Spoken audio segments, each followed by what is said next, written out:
Bonjour, aujourd'hui on va parler de la ligne ontologique telle qu'elle est présentée par Platon dans le livre 7 de la République. Donc, cette vidéo est essentiellement une propédeutique, donc une vidéo préparatoire pour une prochaine vidéo que je vais faire sur le mythe de la caverne de Platon. Parce qu'on ne peut pas bien comprendre le mythe de la caverne sans bien comprendre en premier la ligne ontologique. En effet, le mythe de la caverne, quoique on l'oublie assez souvent, ou du moins on le laisse de côté dans l'enseignement, en réalité, le mythe de la caverne n'est qu'une illustration de la ligne ontologique. Donc, je vais faire quelques remarques générales avant d'attaquer directement la ligne ontologique. Il faut d'abord savoir que Platon pose une correspondance entre l'épistémologie et l'ontologie. L'épistémologie, c'est tout ce qui concerne le savoir, notre manière de connaître, donc la connaissance humaine. Et l'ontologie, c'est vraiment plus large que cela, c'est l'être en général. C'est tout ce qui concerne les êtres vivants, l'être matériel, bref, tout ce qui existe dans le monde. Il y a donc correspondance entre le niveau ontologique et le niveau épistémologique cognitif. L'objet propre de l'ignorance pour Platon, c'est le non-être, alors que l'objet de la connaissance, l'objet scientifique, c'est l'être. Qu'est-ce qu'on fait alors de l'opinion? Platon va poser l'opinion entre le non-être et l'être. C'est ce qui est tout en n'étant pas. C'est la définition même de l'apparence. Donc, l'opinion va s'occuper de l'apparence, des représentations, de ce qui est et en même temps n'est pas, alors que l'objet de la science doit directement s'appliquer aux objets qui sont. L'objet par excellence de l'opinion sera donc le sensible, le monde sensible, les objets sensibles, alors que l'objet par excellence de l'intellect, de la connaissance scientifique, de la connaissance philosophique, sera l'objet intelligible. En premier lieu, il y a les images, les représentations, tout ce qui est de l'ordre du dessin, de l'ombre, d'un jeu de lumière, etc. Donc, par exemple, Platon placerait ici un dessin d'une pomme, par exemple. Donc, c'est tout ce qui est une représentation d'un objet naturel ou d'un objet sensible. Donc, ce qui est dessin, l'ombre d'une pomme, le dessin ou le croquis qu'une personne peut en faire, une représentation artistique, etc. Donc, tout ce qui est de l'ordre d'une copie est mise dans cette première section de la ligne ontologique.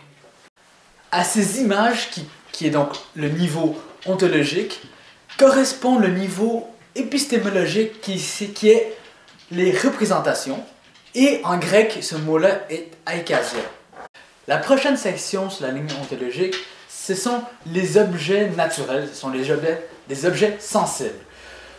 Ainsi, on mettrait dans cette section-ci la pomme qui cause le dessin ou qui est responsable du dessin qu'on peut en tirer ensuite. On voit donc une relation de cause à effet, de section à section, de relation de copie à image. D'une manière assez intéressante, Platon va mettre comme niveau cognitif qui correspond aux objets qui nous entourent, l'opinion. Non pas la science, mais l'opinion. Donc, pour Platon, les objets sensibles sont déjà de l'apparence, sont déjà de l'ordre de l'apparence, sont déjà de l'ordre d'une copie de autre chose. On verra bien qu'est-ce que c'est, mais il faut noter ici que les objets sensibles qui nous entourent, qu'on prend pour acquis tous les jours, comme réels, pour Platon, en fait, ce sont déjà de l'ombre, déjà une copie d'autres choses supérieures ontologiquement.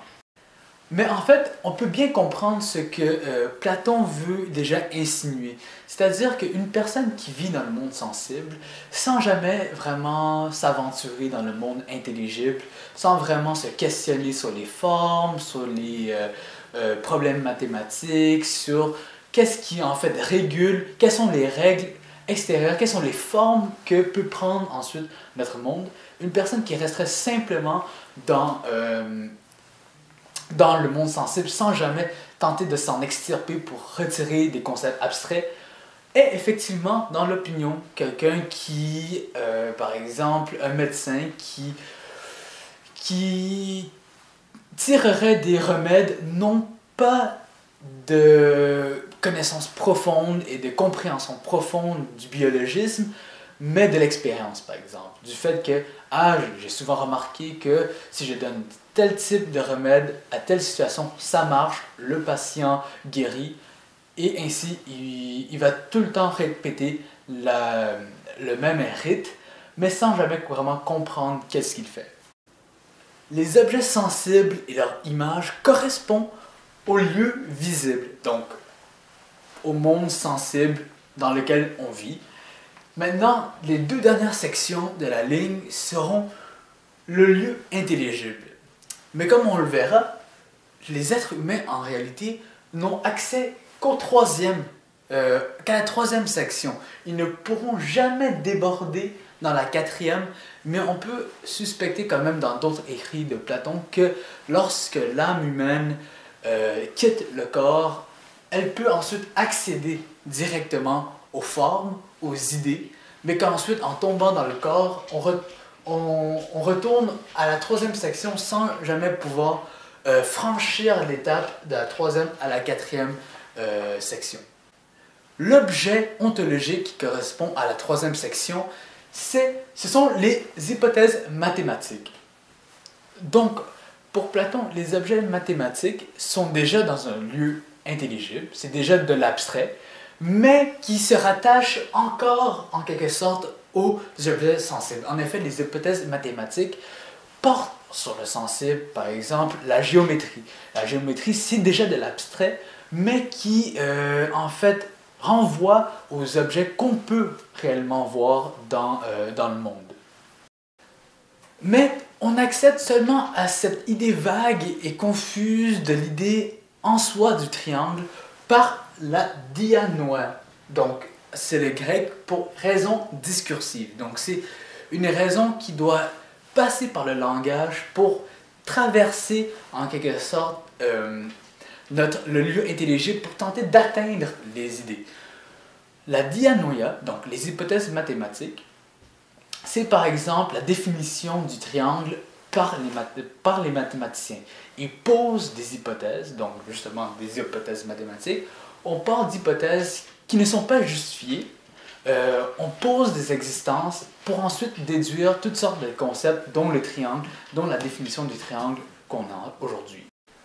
Par contre, contrairement aux géométriciens et aux mathématiciens, la philosophie tente de remonter à l'inconditionné. Donc, la philosophie ici va tenter de remonter à ce que Platon appelle le principe anhypothétique. Anhypothétique pour absence d'hypothèse, donc non-hypothèse. Alors que ici, dans les hypothèses mathématiques, on doit poser d'emblée des hypothèses pour ensuite en déduire des nouveaux concepts, des définitions. Les idées, les formes, n'ont pas besoin d'hypothèses parce qu'on connaît, c'est une relation de savoir direct et absolu. C'est un savoir qui viendrait d'un intellect divin, de ce que Platon nomme en grec le nous. Donc le nous accède directement aux formes, ne passe pas par une raison discursive, ne passe pas par des hypothèses, mais accède directement à la vérité des formes. Donc, il y a beaucoup de débats sur qu'est-ce que les formes peuvent être. Est-ce que ça inclut tout? Est-ce que ça inclut, par exemple, l'idée de la lampe, l'idée d'un sofa, l'idée d'une causeuse, l'idée d'un meuble? Ou c'est simplement l'idée complètement abstrait, intelligible par exemple, des triangles, des cercles, des vérités philosophiques, etc. Platon, dans ses dialogues, ne précise pas toujours qu'est-ce qui est inclus exactement dans ces idées, mais un des exemples qu'il donne dans la République, c'est l'idée du lit. Donc, pour construire un lit, il faut d'abord avoir l'idée du lit pour ensuite le mettre en existence dans le monde sensible. Donc, on voit encore la relation de cause à effet. On a l'idée du lit parfait, absolu, que le menuisier saisit pour ensuite construire dans l'objet sensible un lit véritable qui ensuite peut être dessiné ou ou sculptée par un artiste qui fait une copie du lit véritable, qui elle-même est une copie de l'idée du lit parfait.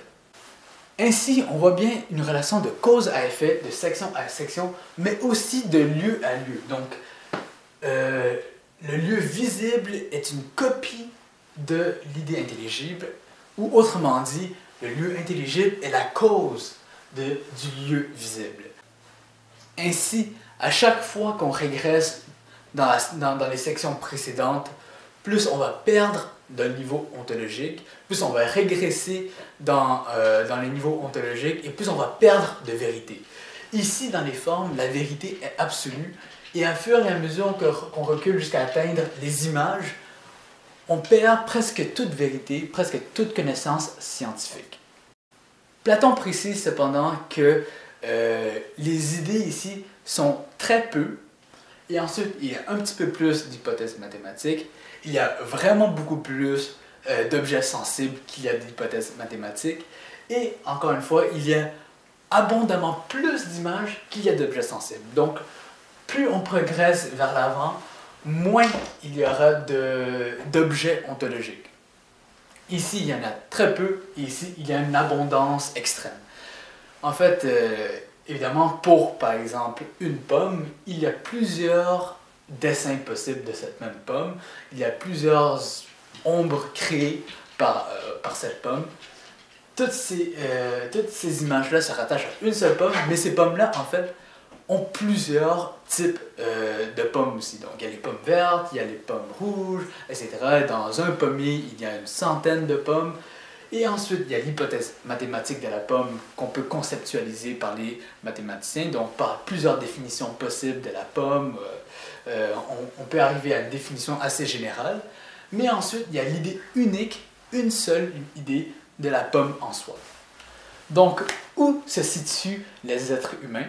Bien, pour Platon, les mathématiciens sont ici, les philosophes aussi, quoiqu'il ne le précise jamais véritablement dans ses écrits, on peut quand même supposer que les philosophes sont ici, mais qu'ils tentent de traverser vers la dernière section.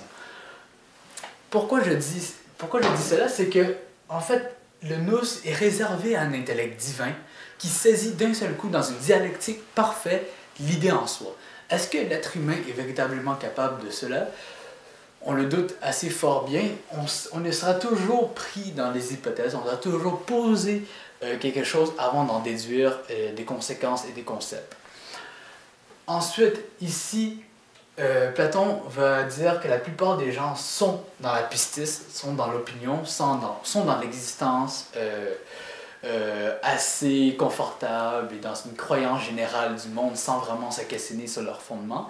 Mais ensuite, on va voir que dans le mythe de la caverne, Socrate va même aller plus loin, il va affirmer que la plupart des gens vivent en fait dans les images. En fait, on peut y penser d'une manière plus moderne, c'est assez vrai de nos jours, la plupart des gens vivent sur Instagram, sur Facebook, sur les médias sociaux et sont de moins en moins sur le monde sensible réel. Bon, j'espère que cette vidéo vous a plu. N'oubliez pas de laisser des commentaires si vous avez encore des questions. N'oubliez pas aussi que cette vidéo-ci n'est qu'une vidéo préparative pour le mythe de la caverne, que je vais faire une vidéo prochainement. Et sinon, à part ça, je lis toujours vos commentaires, donc n'hésitez surtout pas à me faire part de vos difficultés ou simplement si vous voulez me laisser un beau commentaire pour m'encourager. Merci.